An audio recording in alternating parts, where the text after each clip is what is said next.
So why sort? Well, if you've ever gone to a second-hand bookstore and tried to find the book you want, it can sometimes be a challenge because a lot of second-hand bookstores don't take a great deal of pride in sorting anything. In fact, they don't sort it at all. Some of you might see something a bit like this. And I think all of us can agree that this is not sorted in any way, shape or form. If you're very lucky, you might get genre or you might get the reference section. But yeah, it's not great. So this is what we call a linear search. You literally go through every last little item until you find what you want. Not a great plan. And it's not going to make the computer happy. In fact, I once had a friend do an e-commerce site and it was taking them 3 days to find a book. 3 days! And this was at a time when Amazon could search it for, well, in almost real time, you know? So those are the challenges. You have to search through every single item, and that's not great, which is why it's so important to sort your data. Let's have a look at the granddaddy of all sorting algorithms. Everybody's got a soft spot for the bubble sort.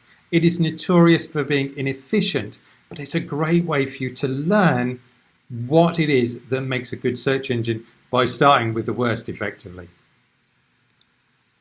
So let's start by having a look at this code. How many loops are there in here? It's not a trick question. There's 2 loops.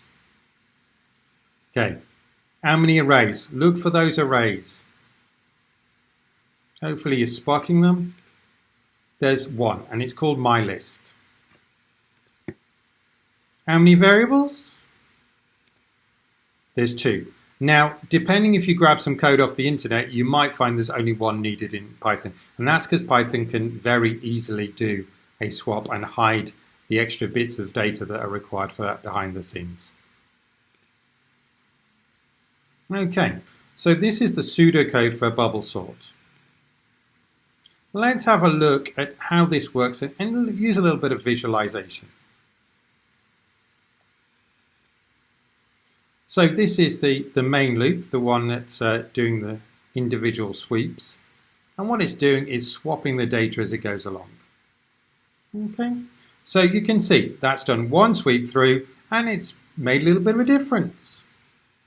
Let's have a look now at the overall loop in action.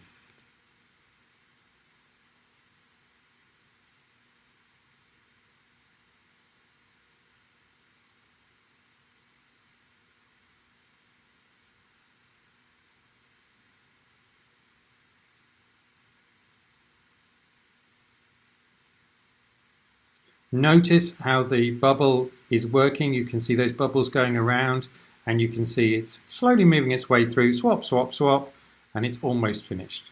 As you can see, that is very useful and very handy and really helps you to sort your loops. Now it's very quick for a computer to get to the number it wants.